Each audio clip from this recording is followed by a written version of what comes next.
Indonesian people, thank you, because you have really hosted us with generosity.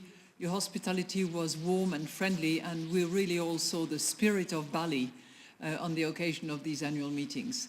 I have to tell you, President Jokowi's presentation was nothing less than astonishing and impressive.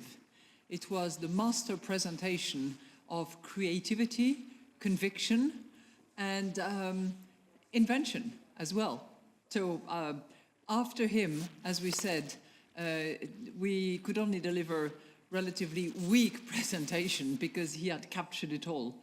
And for me, in addition to the communique that you have seen and that I'm sure you will take time to read, which encapsulates all the technical assessments and the joint approach that we recommend, I think what will stay with me, in addition to the smile of Bali, the spirit of Bali, and the resilience of all people in Indonesia, including in Lombok, which I visited on Monday.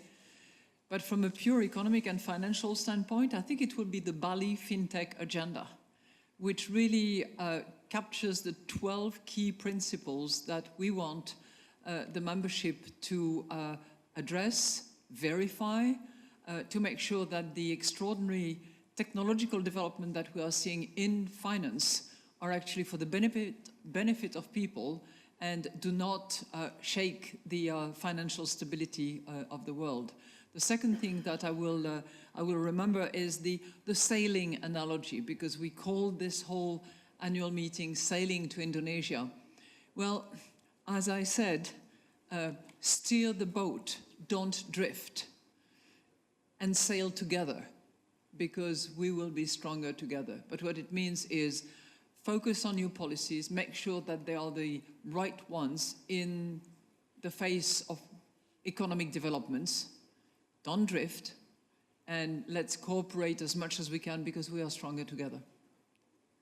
Thank you, Mr. Chairman. Would you like to add something? Well, I think that there was a question about very complex issues in a very simple manner, using stories that people are familiar with. Whether you are talking about trade tensions or you are talking about global cooperation, the President communicated it in such simple terms, and I think that you could be proud to be led by a man like him.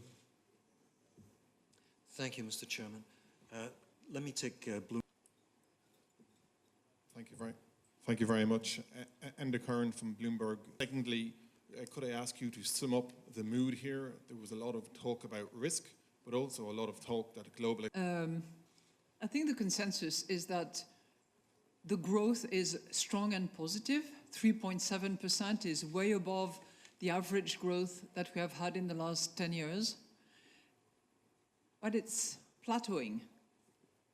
So I think it's not inconsistent to have a plateaued growth and downside risks that are the clouds on the horizon, some of which have begun to open up, which is why, you know, both in terms of the level of debt around the world, we've given strong recommendations, and in terms of trade de-escalate and please dialogue is clearly certainly our message from the IMF. Now, on the other topic, human rights, freedom of information are essential rights. And horrifying things have been reported, and I am horrified. But I have to conduct the business of the IMF in all corners of the world and with many governments. And when I visit a country, I always speak my mind. You know me, I do. So at this point in time, my intention is to not change my plan and to be very attentive to the information that is coming up in the next few days.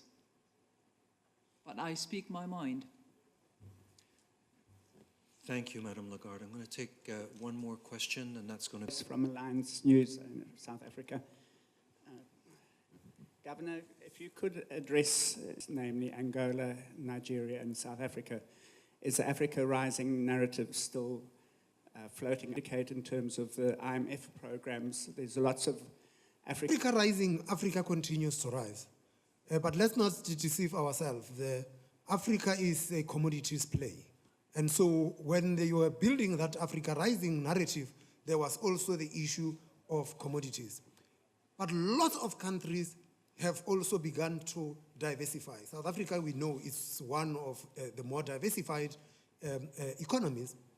And quite frankly, if you were to take Nigeria and South Africa out of sub-Saharan Africa is still growing very strongly. So let us not think that Africa has stopped rising.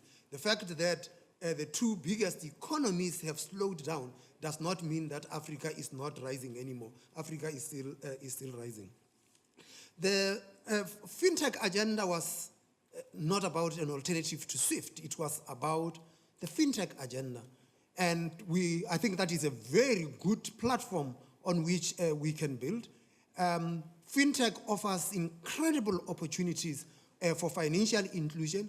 And just listen to some of the statistics, more than half of the mobile payment users are said to be on the African continent. And the reason is not hard to find. The reason is that where you have got very low banking penetration, the opportunity to use technology are actually significantly heightened. There's a second aspect of fintech that would also be important, which has to do with cross-border remittances. I don't know if you know of the SADC RGTS, which is going to facilitates the movement of money within SADC, and it deals with one important issue, which has to do with the deadline in correspondent banking, because through that system, we are able to remit funds within the SADC region using technology. And third, you be aware of the pilot that South Africa did in a project called Project Coca,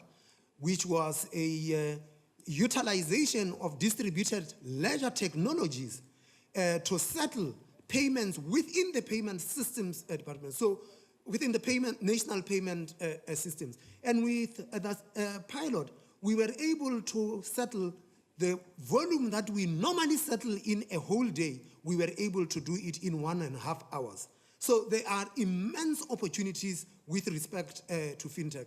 But as the Bali agenda states, there are also risks that we are going to have to deal with, including whether regulators are geared to be able to make sure that the users of financial services are adequately protected with fintech. Without a doubt, it offers an incredible opportunity to broaden access to financial services. Thank you, Mr. Chairman. Thank you, Madam Lagarde.